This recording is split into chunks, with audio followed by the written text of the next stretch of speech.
Y'all. I'm Professor Parks, and today I'm going live because I am teaching my 124 class later this evening. 124 is an introduction to observational techniques, but it's at a very basic level. It's a one credit course, so it doesn't go into a lot of depth. And so I have essentially retweaked a lecture that I prepared for my 402 class, which is the big observational techniques course. And so I just kind of wanted to test it out. And howdy, Ro. I wanted to test it out and basically see if there are any kinks that I need to work out, or if, just how smoothly it goes. I will be upfront. It needs more pictures. I love me some pictures, so it needs more of that. Howdy, Judy, Al. But yeah, but before I get into that, I'm going to complain about two things. One, fuck the Olympics. They disqualified a Ukrainian luge player because he had images of fallen athletes, Ukrainian athletes, due to the war. They basically said this was political speech, and so they disqualified him. I'm sorry, but this is a competition between nations. How is this not political? So, fuck the Olympics. Second thing is, I don't know if people are paying attention to the news. I don't know if I don't really watch news. I basically read the New York Times, and that's effectively it. But the United States has decided, in its infinite wisdom, to repeal or remove a certain, I don't know the legal definition of it, but effectively it was a law or something in place that stated that global warming, climate change, was in fact a public health issue. And so because of that, the EPA, which is not exactly doesn't have the sharpest teeth among the regulatory bodies of the United States, but the EPA could in fact place regulations on corporations as to how much carbon they can produce and other things. The Trump administration has decided to get rid of that finding. So at the federal level, the U.S. government does not have a way to regulate.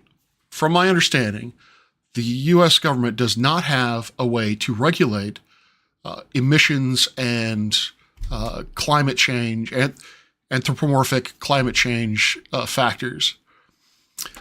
Now, the states can. Apparently, the states do have regulations, and apparently, as one would expect with states' rights, they go all over the place.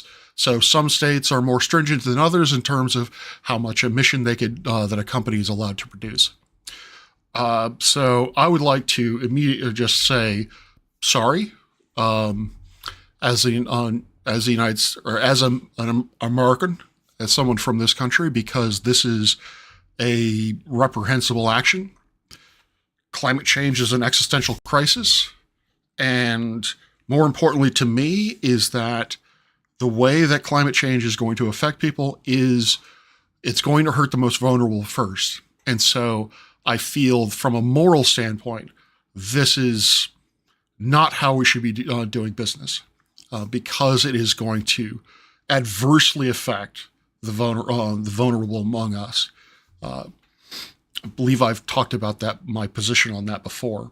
But so, yeah, we are one of the leading polluters of the world. I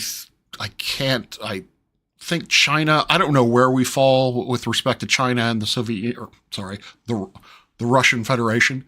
I don't know where we fall in there, but we're pretty high in terms of how much pollution we put out there.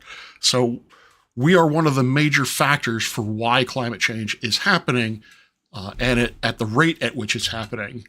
And we have decided to punt, to say, fuck it, we're not going to regulate this at all. We'll let the corporations decide how much they're going to contribute or not contribute to the climate change issue. Total collapse of humanity could have been an email. Let's see. News is a health issue. The typical way EPA regulates is to come up with half-baked ideas, implement them without thinking about them, and for major problems they need instant solutions, they bury their heads. I'm not sure how the EPA operates in terms of how, one, not just how it creates regulations, but more importantly, how it actually enforces those regulations. So, but anyway, that's not why we're here. What we're here to talk about today is,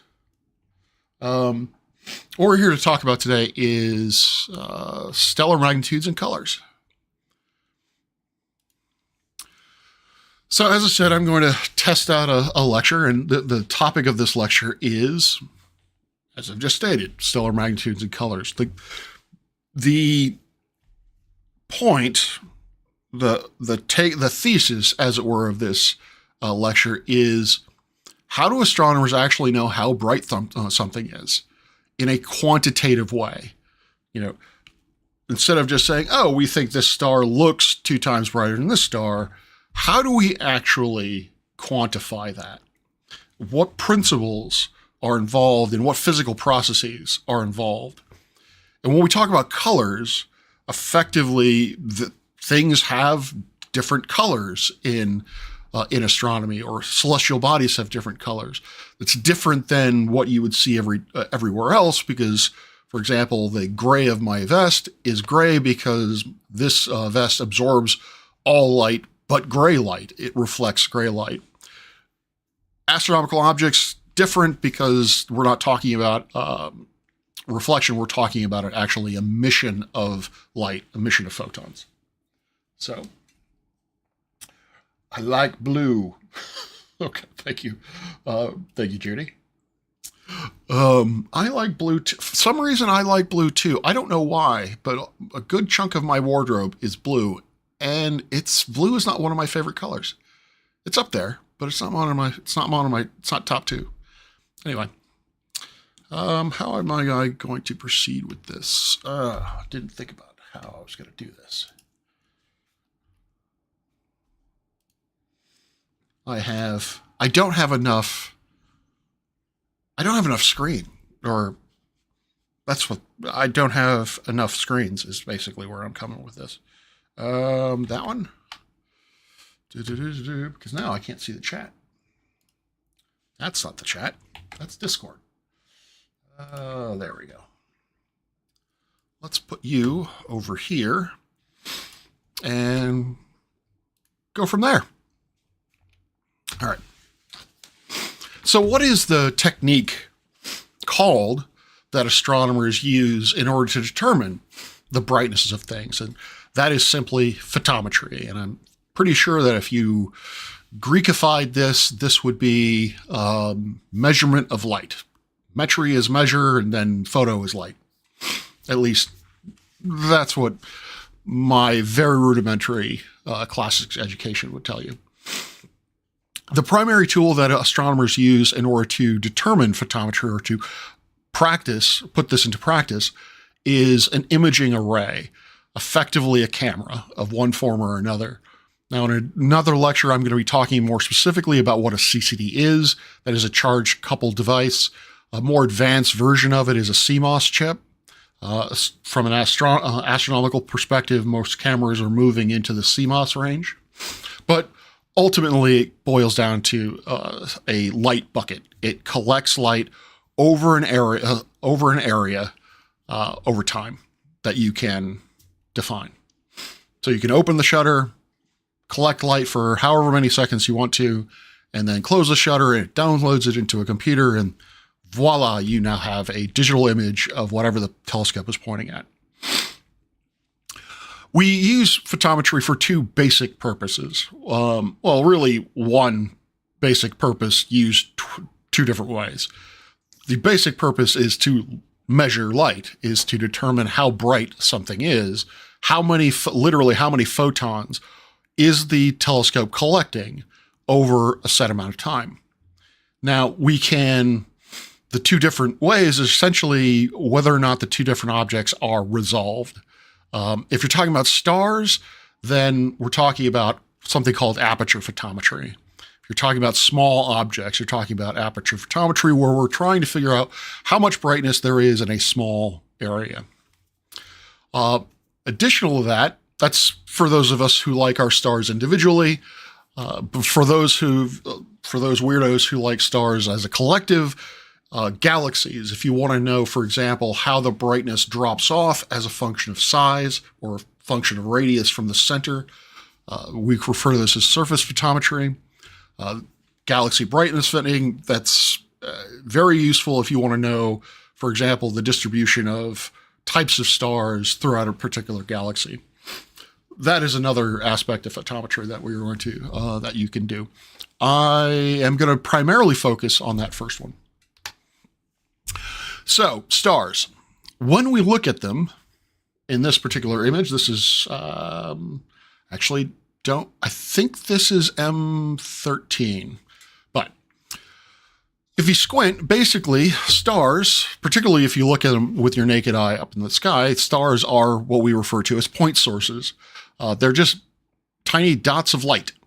And from a mathematical description, stars are so far away in comparison to their sizes that they are effectively a point in space, or what we refer to as a delta function. Basically, if you were to put the light onto a pixel or onto a camera, it would be all of the light of the star would fall onto one pixel, which would be really easy because then we could just measure that pixel and we would have the measurement of how many photons were coming off that star.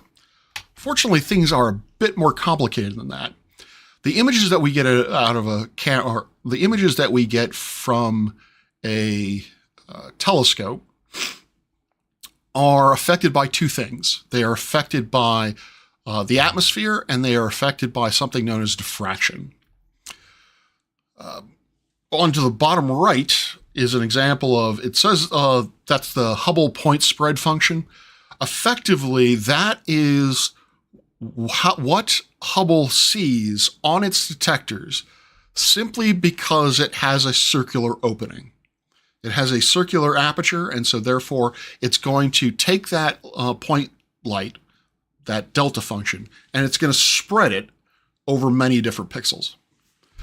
Now, the second part Hubble doesn't have to worry about, but the Earth's atmosphere will also have a spreading effect. It will also cause the light to blur out over a large amount of distance, which is annoying because that definitely hampers the resolution of our of any particular telescope. And last lecture, if you might remember, I talked about the Rayleigh criterion and how the telescope is diffraction limited in the sense that the smallest angular resolution that you can possibly determine is a function of both the wavelength and the aperture. With the atmosphere, it actually degrades even further than that. The upper left is what you would see if you were to actually take the number of, in this case, we call it counts. Counts is analogous to photons. You can actually convert one to the other using the ADU conversion, which I'll get into more when I talk about cameras, CCDs. But here what we're looking at is a radial profile where you have on the x-axis, you have the radius away from the center, the number of pixels away from the center of the star. And then on the y-axis, you have the number of counts. And what you can see is that it's bell-shaped. It's approximately Gaussian. When I talk about aperture photometry in specific, we'll talk about the fact that it's not quite Gaussian, but we can treat it as such. But you can see that the light kind of is spread out over multiple pixels. So how do we actually quantify that? How do we actually we could take the area under it, under a curve, and we can, determine how many counts or photons there are inside or underneath that curve. But what do we do with that number? So again, the question becomes, how do we get a picture like that into a number like 5.7, a magnitude of 5.7? Well, that all begins with a dude by the name of Hipparchus. Hipparchus was around BCE 190 to 120. Excuse me. Among other things, he founded trigonometry, which I actually didn't know until fairly recently. I knew of him because he was the first person to write down a detailed catalog of the night sky that he could see from Greece. I think it's Alexandria. I think he was in Alexandria. Whatever. From where he was, he wrote down the most comprehensive catalog of stars that he could see. He both in position, but also in brightness. And so he came up with this term called magnitude. And the way that he described the brightnesses of things is he decided to split the brightness of objects, be it the moon, the planets, really the planets and the stars. He split that up into 6 different ranks. He waited until it got dark. He waited until dusk, looked up in the sky, and the first stars that he could see, those were first magnitude. He waited some amount of time later. The next grouping of stars that he could see, he referred to as second magnitude. And then as the sky got darker, he could see fainter objects. And then the ones that popped out next were third, until it was completely dark and all of the stars that he could see at night ever, those faintest stars he referred to as sixth magnitude. And for better or for worse, we've kept that practice, meaning that when you hear a magnitude number, the smaller the number, the brighter the thing is. And in fact, we have Nathaniel Pogson in the 1800s threw some math at it. And so now we can determine the magnitudes of things that are brighter than first magnitude. For example, the brightest object in the night sky, brightest star in the night sky, is Sirius, the dog star, has a magnitude of roughly 0. Full moon or Venus is -4, I want to say. Full moon is -11. The sun is -24. So we have, for better or for worse, we have kept with that tradition. And so the smaller the number, the brighter it is. I mentioned that we've thrown math at this. And so what Pogson did was he realized that the human eye is, in its perception of brightness, is logarithmic. And so he defined that the brightness difference between 1 and 6th magnitude, first and 6th magnitude, was 10, or 100, excuse me. So if you have a difference in magnitude of 5, that corresponds to a change in brightness of 100 times. So a first magnitude star is 100 times brighter than a 6th magnitude star. That boils down to every magnitude step is 2.5 times brighter than the next. So first magnitude is 2.5 times brighter than second, and so forth. That boils down to this equation, that the magnitude of an object is equal to -2.5 log base 10 of the flux, the amount of light you collect from that object, plus some constant value. So in this equation, m is the magnitude, f is the flux, and lambda is the wavelength. Now, how do we get flux?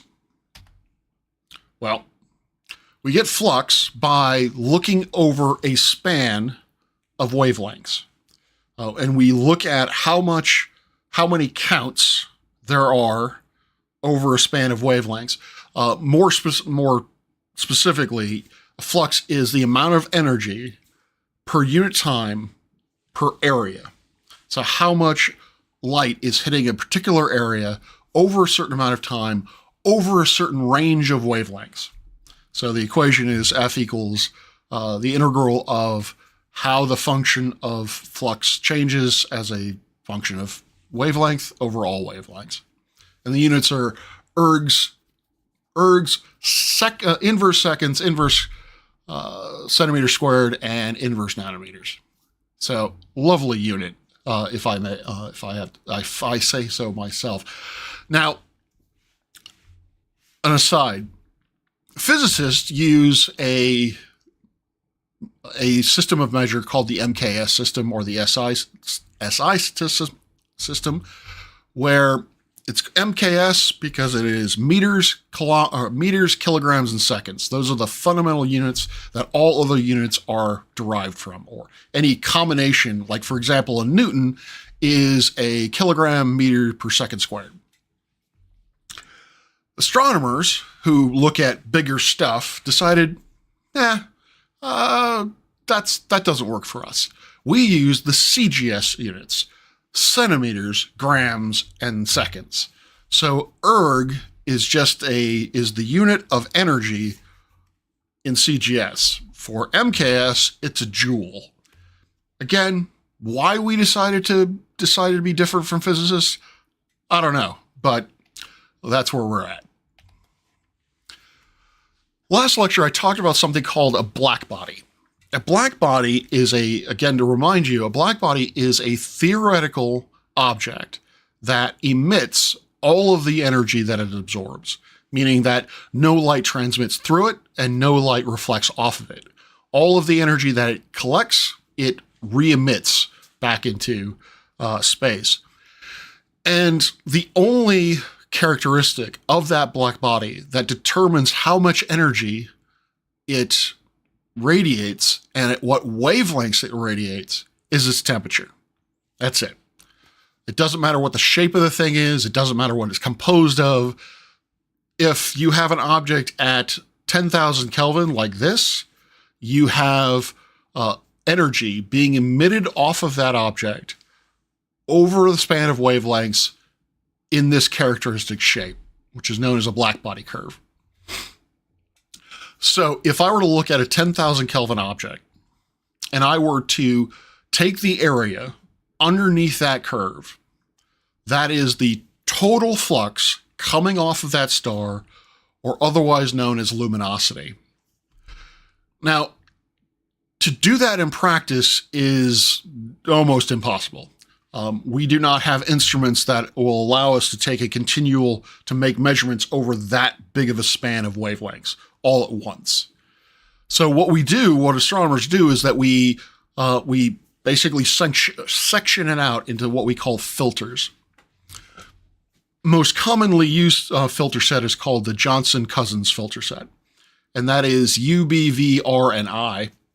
And so if you look at this diagram, the pink, that corresponds to the wavelengths that can pass through a piece of glass designed to look in the ultraviolet.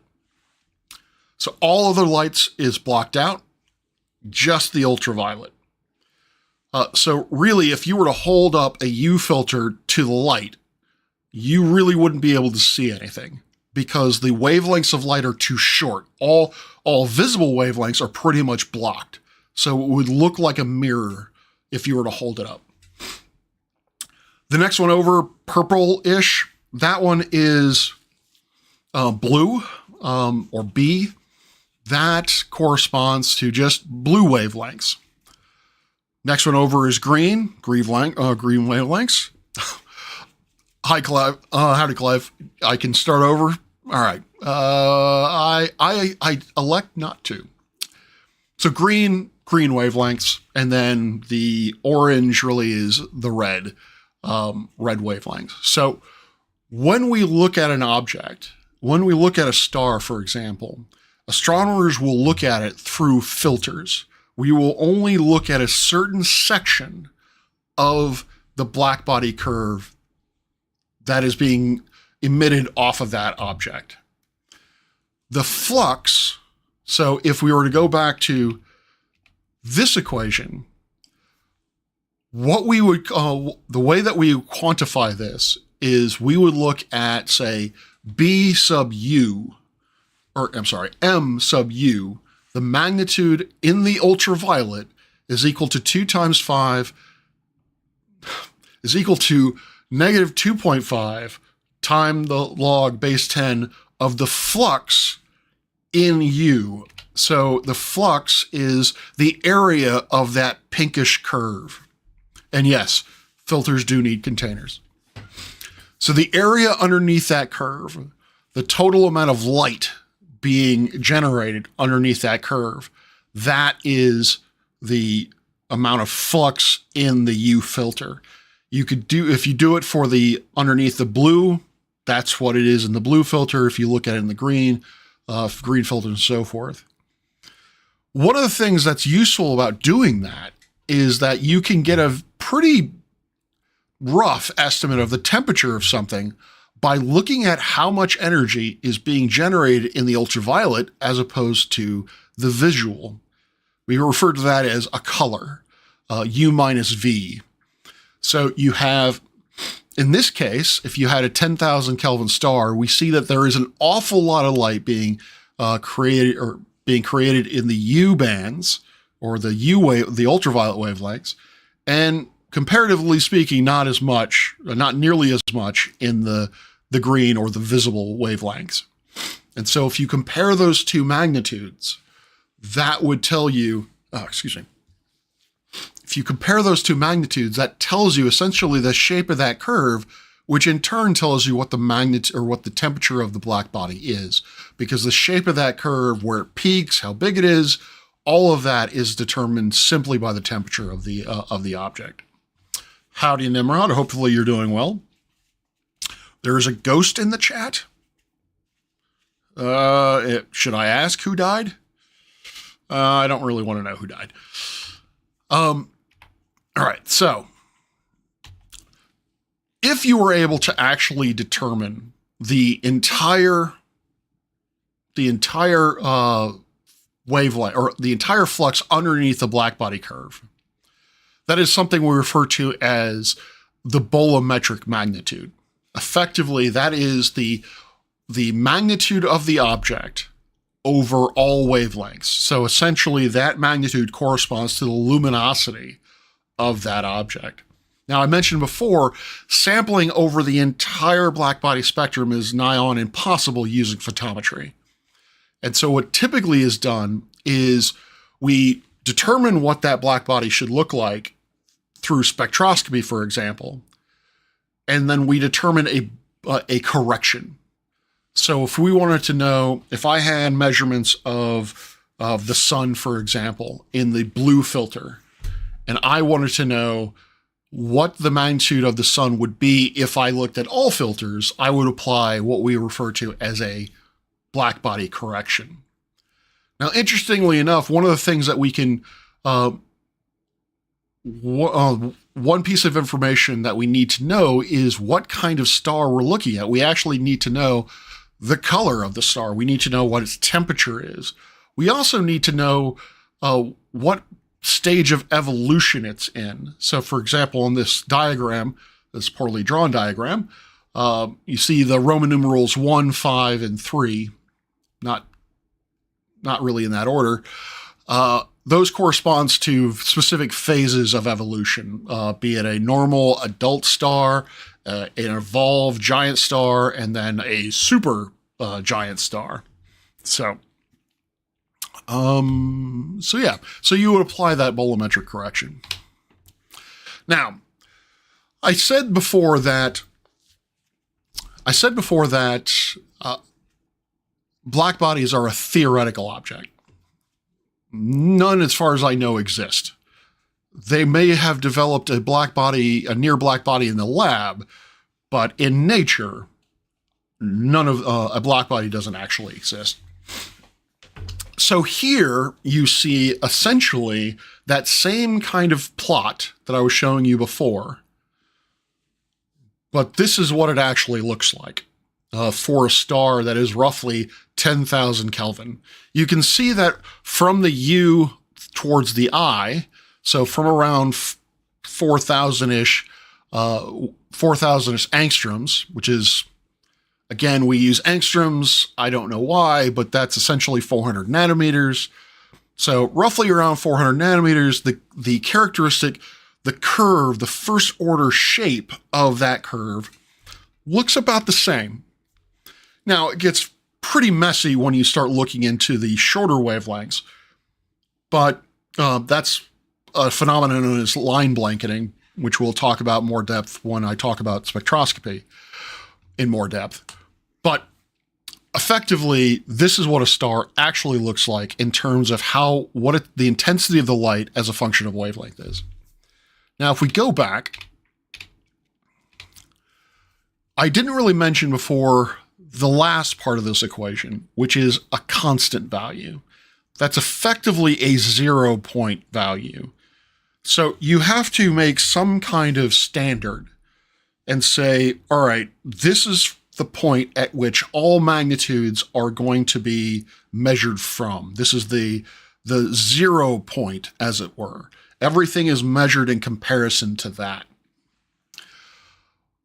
When photometry was still fairly crude, they decided, for reasons, again, I haven't really looked into, but they decided that Vega was going to be the standard. The star Vega was going to be the standard in the sense that just by definition, the amount of light that Vega was putting out in the U filter, the B filter, the V filter, and so forth, R and I, that was a magnitude of 0. So all other magnitudes, the brightness of all other stars, galaxies, so forth, those were compared to the amount of flux, the amount of light that was detected from Vega. The problem is, I'll get into this in a second. The problem is Vega is not constant. Vega is I believe it is a Cepheid variable, and so it pulsates. Not a lot. The magnitude of the pulsation is not very large. It's only about 0.03 magnitude. But we are now well into the regime where we can definitely determine magnitudes to higher precision. We can, for Kepler, for example, this is 3 parts in 1,000. Kepler can determine the brightnesses of things to 1 part in a billion. So we can definitely determine the brightnesses of something with a lot more precision. But because we are using Vega as the standard, and Vega's brightness cannot be determined any better than 0.03, that precision is wasted. It doesn't matter what that precision is because we have this baked-in error to the whole thing. And here at George Mason, we are attempting to solve that problem with using the Landolt mission. So it's under the my beautiful face is covering it up, but the NASA Landolt mission, which is pioneered here at George Mason, is going to alleviate this problem by we're going to put a satellite into orbit that will have a laser that we know the output. We know how much energy how much energy is in that laser. And so that is effectively our black body.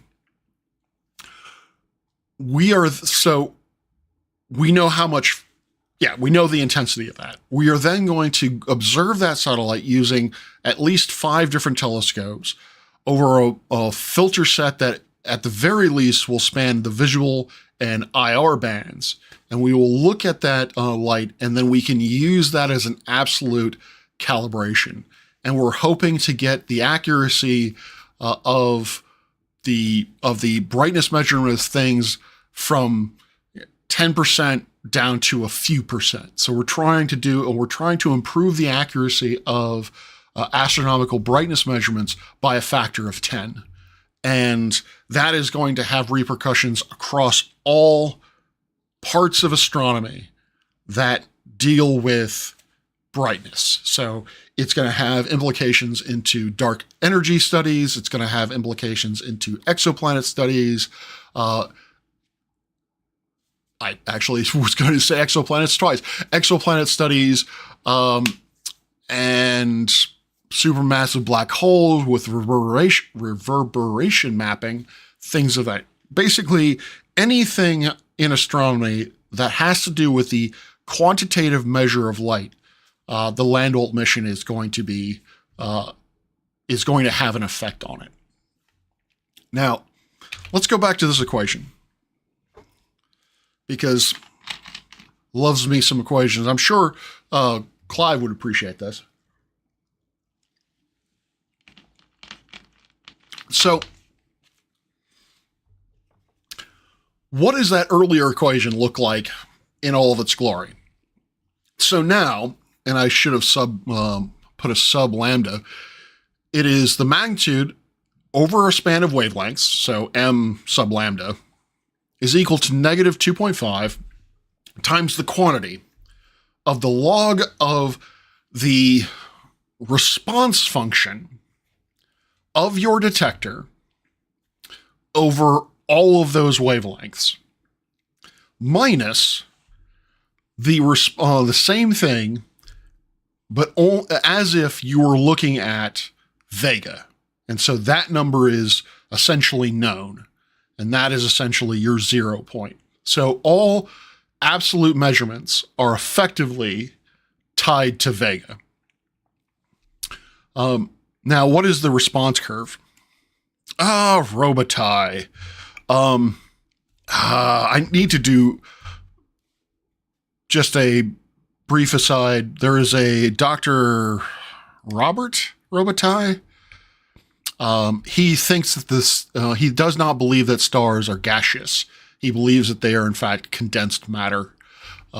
So the sun is actually a big ball of carbon, I think is where he goes with that.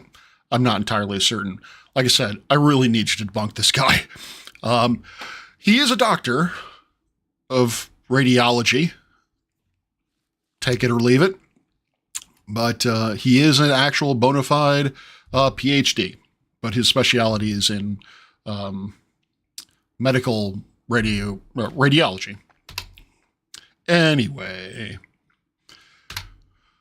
what do I mean by a response function? Before, I showed you the filters. So the filters, the curve, what that actually is how much energy the filter will allow you to detect based on wavelength. So let's take the green curve in the center of it. If you're talking about light that has a wavelength of 500 nanometers, then roughly speaking, you're only going to see 30% of the energy of the object that is creating 500 nanometer light. So if a star is putting out 100 photons that have a wavelength which corresponds to 500 nanometers, your detector, solely based on the filter, is only going to detect 30 of them. Now, if you were at 550, the filter lets in about 95%. So you would get 95 of the 100 photons, and then it drops off again. Incidentally, the Johnson filters are what we call broadband filters, meaning that the width of the filter is in the range of a couple hundred nanometers. Then on top of that, you have the quantum efficiency of the CCD. And what that means is the chip itself, the detector itself, isn't perfect, meaning that it will only actually register a certain fraction of light that is incident upon it. So let's take the one on the right is an old Apogee CCD camera. You can ignore blue and orange. Let's just concentrate on the orange for a second. That has to do with essentially how the chip is mounted in the camera. Let's take the red curve, for example. Now, let's say that we were looking at the 400 nanometer range. So 400 nanometers, we have a quantum efficiency of 50%. Again, that means for every 100 photons of a wave of 400 nanometer wavelength, the camera will only see 50 of them. The others either transmit through or get reflected off or basically get ignored. So if we go over here to go back to the Johnson filter and look at 400, we can see that the filter also, well, filter kind of allows, let's say 50% just for ease. What that ultimately means is that you lose 50% of the light as it's traveling through the filter, and then you lose an additional 50% once it hits the detector. So at the back end, when you measure the amount of light coming off of an object at 400 nanometers, at best you are seeing 25% of what the actual light is, how much actual light is being emitted. The response function is the convolution of the filter curve with the CCD curve. Effectively, you do a convolution of those two curves. It's beyond the scope of this class to talk about that mathematical method, but that's effectively what the response function is. This is the convolution between the filter set and the CCD that you're working with. And so here you have to know what the response function is, not just of your particular setup, but how Vega would look in or if it was being observed through your setup. And that's when you get into standard fields and things of that nature, which again is beyond the scope of this particular course. Arlo Landau was the pioneer who actually did the studies that allowed for the response functions of Vega to be generalized into a overall photometric scheme that astronomers could use. Hence why the NASA mission is named after him. He's also a cool individual who also saw the 24-hour sun in Antarctica, because he was actually at the, oddly enough, he was part of a geological survey at the South Pole in 59, I think. As you might imagine, Arlo is no longer with us. So he also saw the 24-hour sun. So filter band passes. Bandpass is another way of saying what is the range of wavelengths that the filter will allow to pass through it. I already talked about, or actually, this is the Johnson Cousins filter set.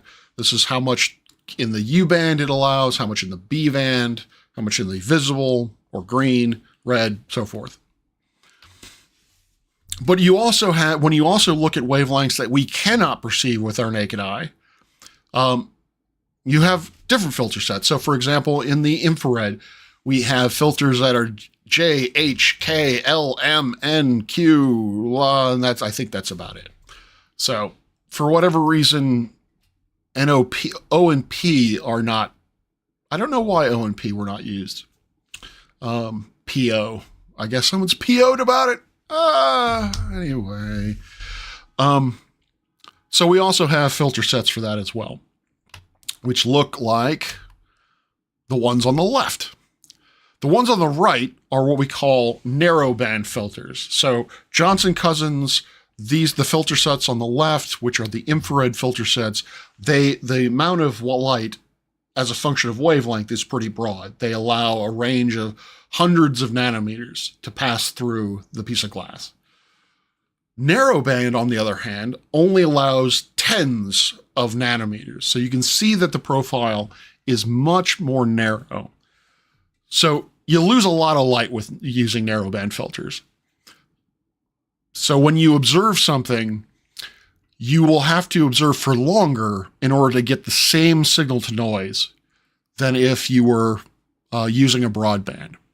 However, there is a trade-off, and obviously astronomers don't want to make things harder on themselves unless there's a very good reason for it.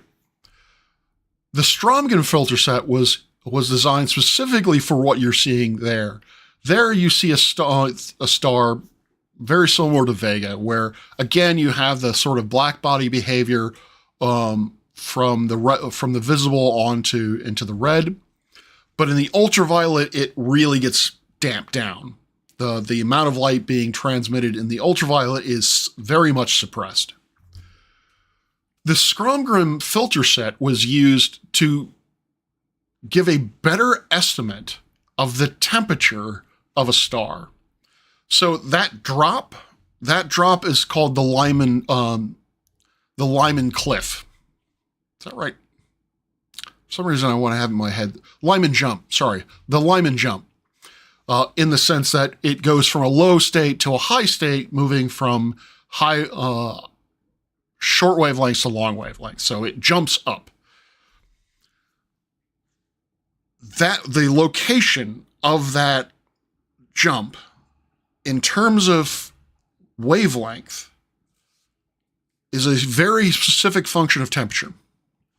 So if you can get a narrow slice of brightness just prior to the jump and a narrow slice just after the jump, then you can, with much higher accuracy, use photometry to determine the temperature of something. So that is primarily why the Stromgen narrowband filter was set.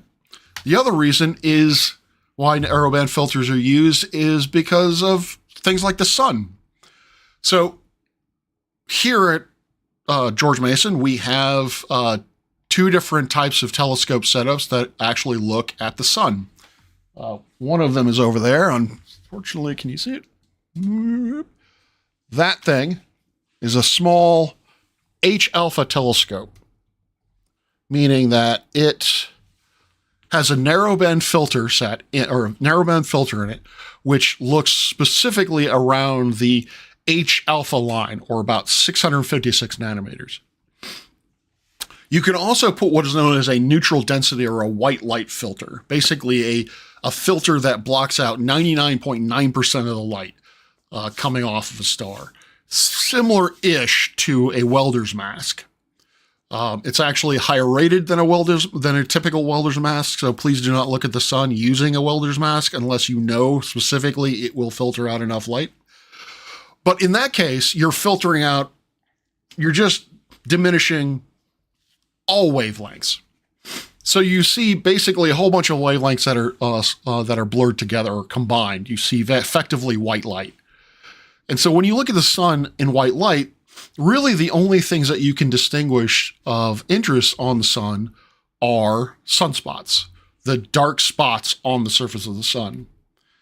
But if you look in the H-alpha band, specifically for a chemical transition of hydrogen, the sun becomes a lot more interesting. You can start seeing the brighter areas are what we refer to as active regions. These are areas of heightened magnetic activity. That dark stain, that is what we refer to as a filament or a prominence when you look down onto it. Normally a prominence is seen, it's an arch. So a filament is just a prominence seen from top down. So if you're interested in the magnetic behavior of the sun, you have to look at it in the H-alpha. You're not going to get a lot of information about the magnetic field of the sun looking in white light. You have to eliminate all of the light except for a very specific amount of light that is generated only by hydrogen. You can also do this sort of thing with nebulae. And again, this is primarily for identifying certain gases. If you want to identify using photometry what a particular nebula is composed of, then you would use narrowband filters that only look at light that comes from hydrogen, only look at light that's coming from sulfur, and only look at light that's coming from oxygen. Light from any other source would get blocked. So in this image, all of the red that you see is coming from hydrogen gas, no other type of gas.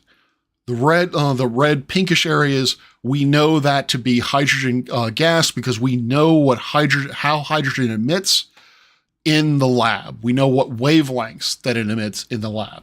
So the red is hydrogen. The greenish part, that is over to the right. I think you can see it over here. The greenish part over here, that is where the sulfur is located. And then the bluer part that's over here and over here is oxygen. This is important because this allows us to know, particularly in terms of like supernova remnant, where you have a star going boom and blowing its guts all over the place. This helps us identify what the elements are. So that tells us essentially what elements were there beforehand and what elements were created during the supernova. We also know where the elements are located at a particular time also tells us something about how the explosion occurred. So looking at where the gas is in the nebula definitely informs on the physical processes of what is happening in that gas cloud over time. And so this is another example of why narrowband filters are very useful. And then there are even more filter sets. And again, like the Strongbrim filter set that was designed for a very specific use, almost all these others are designed for a very specific use.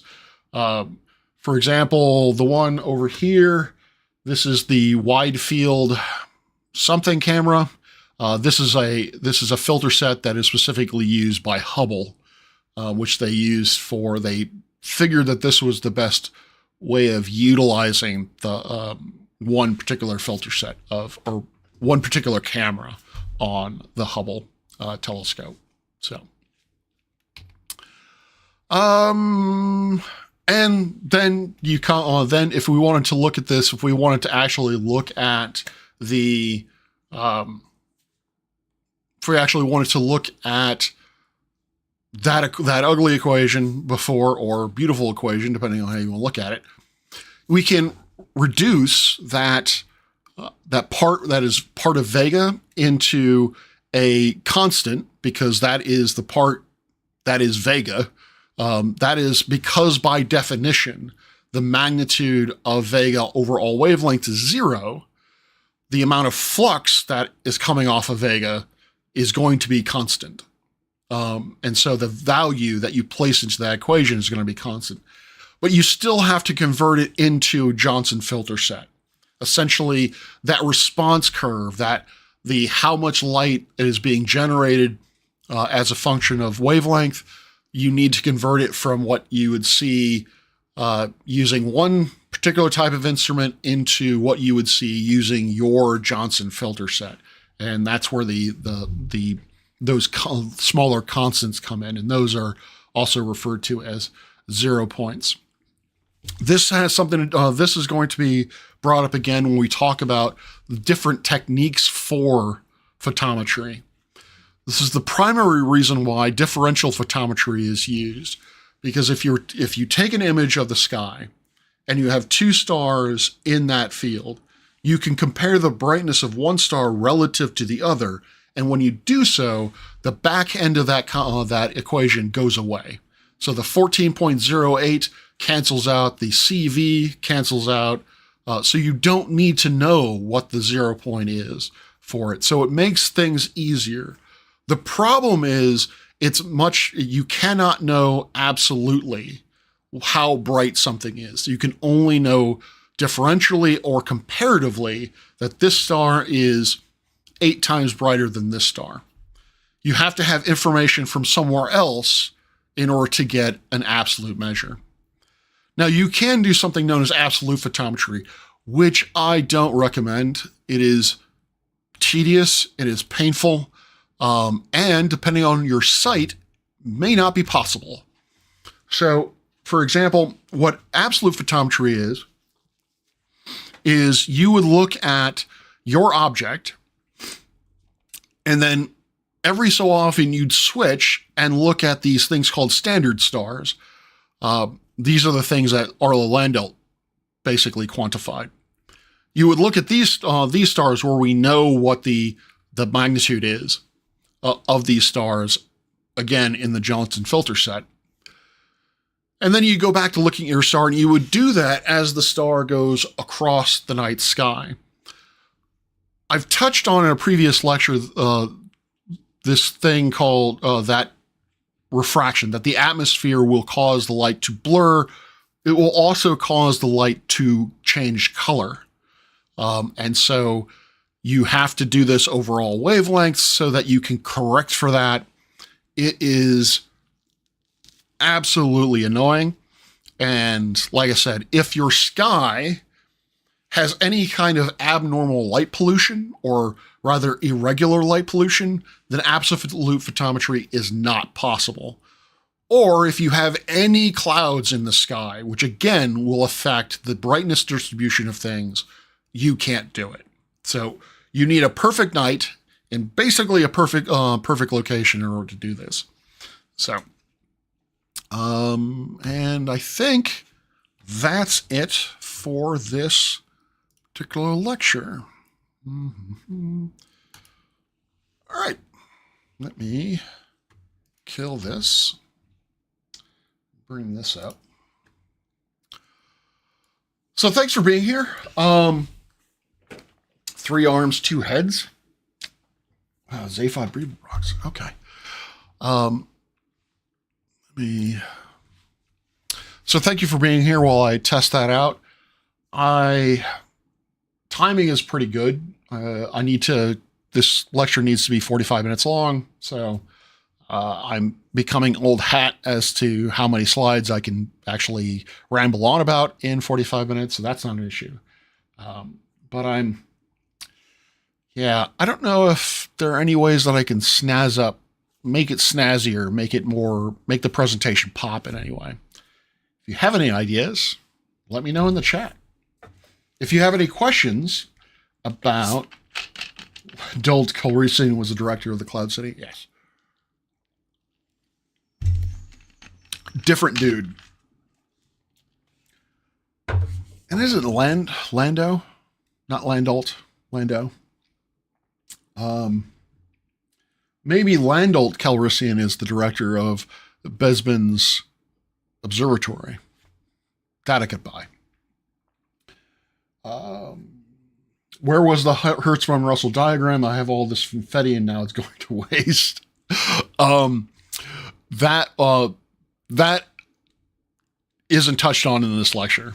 And actually in observational techniques, I don't think do I ever bring up the Hertzsprung-Russell diagram? I don't think I do. Obviously I do it in any kind of astrophysical class, my astronomy class, general astronomy class, and if I were to teach a astrophysics course, it would come up. So why confetti? Do you happen to know, or Hertzsprung or Russell? I think they would be before your time. I think that's Henry Russell. I don't know what Hertzsprung's first name is. But for those of you who are wondering, the Hertzsprung-Russell diagram is an extremely powerful but extremely simple tool that astronomers use. It is simply a diagram of the luminosity of something, the absolute luminosity of something, as a function of the temperature of that thing. When you do that, when you plot things up like that, you start to see trends. You see that stars, generally speaking, fall into certain regions within that HR diagram, and that informs you primarily of age, of how old the star is. It is also fundamental in our understanding of how stellar evolution works, how a star moves from how its temperature changes with respect to its luminosity over time. From that, we can then tie our models to what the star actually looks like in the center and all that sort of thing. I vote Rob gets a massive mohawk. No, that's not going to happen. Astrophysics lecturer was Dale. I'm not even going to try to pronounce that. One of 3 astrophysicist brothers. Okay. Yeah, I'm not going to even try to pronounce that. Okay. 3 going into the same field with 2 of your brothers. Yeah. That's a no for me. I don't think I would go into the same field of study as with any of my, or with a sibling. That would be way too annoying. But anyway, yeah. So the Hertzsprung-Russell diagram is fundamental to our understanding of stellar ages, stellar evolution, that sort of thing. Someone has suggested that I go bald. I've done that once. I don't know if the world is ready for me to do that again. If you don't know what I'm talking about, I put onto my channel a poll. Should I cut my hair? Should I cut it back to short? Should I leave it long? Or should I make no one happy and cut it to about shoulder length? So feel free to comment on that. Okay, I think that is all that I intended for this particular video, was testing that out. Again, if you have any comments or suggestions about how I can make the talk better, let me know, and I will see if I can incorporate them. Let's see. Do I want to? Well, I should probably go and actually get something to eat before my lecture. That way I'm not hangry while I'm getting it. But I feel compelled, again, to emphasize, fuck the Olympics, political speech, particularly when it comes to the unlawful killing of others. That needs to be pointed out in a forum where you have a whole bunch of nations being represented. So the Ukrainian luger, I think he was a luger, which is an insane sport, by the way. Going that fast, head first, down a tunnel? No, thank you. Bye.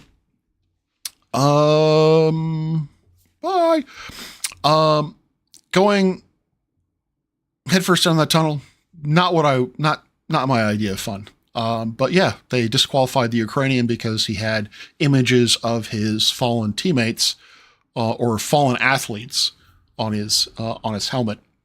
So yeah, fuck them. And also, again, I must apologize for the United States because we have decided that climate change, ain't nobody got time for that. And so we have removed any sort of federal regulations on emissions or anything related to climate change. Still have state laws, state regulations, but from the federal standpoint, yeah, apparently the United States doesn't care to do anything. And considering we're one of the top 3, if not the largest polluter in the world, yeah, y'all are welcome.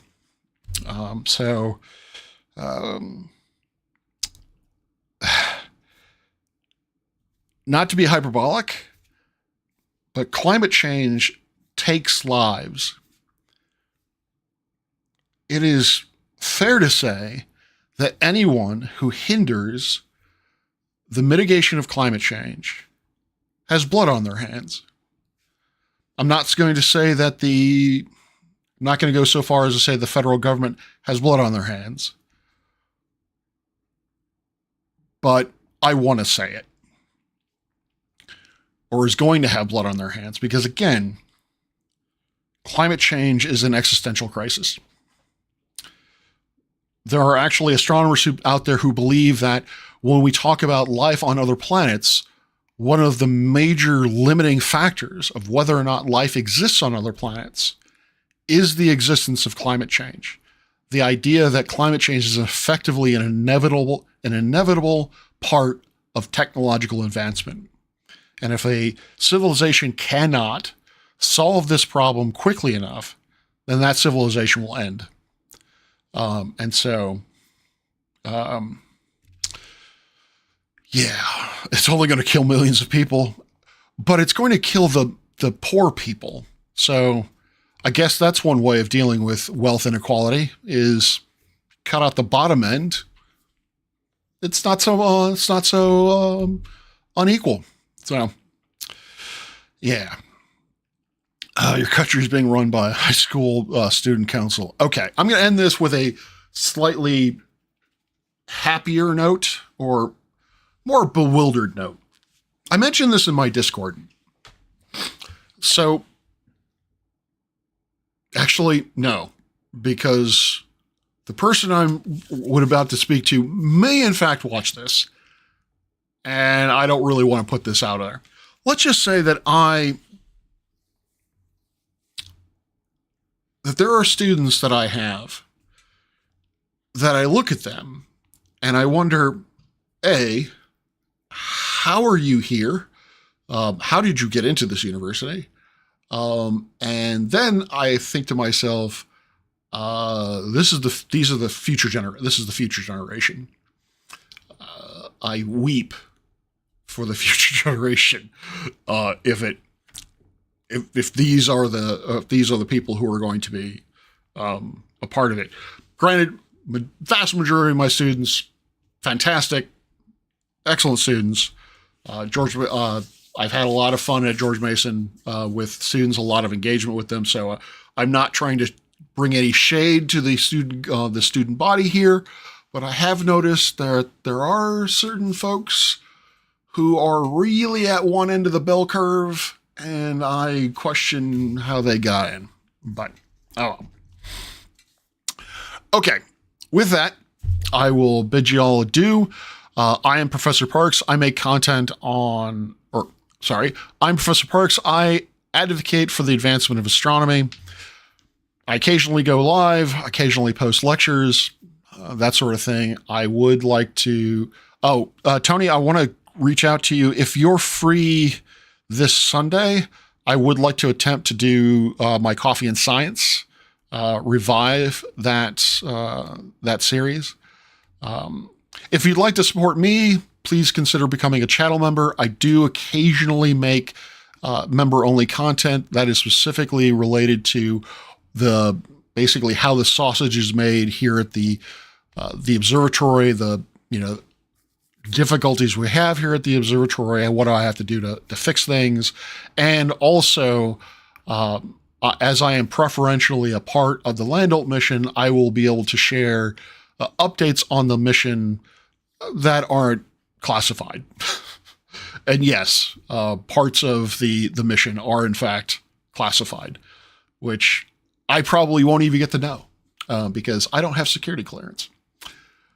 But anyway, if you want to know that, please consider becoming a channel member. If you'd like to help the observatory itself, please consider becoming a Patreon. The links are in the description. All monies from Patreon go to the observatory itself. I use it to buy sometimes odds and ends, power cables, things of that nature, or occasionally a camera for the observatory.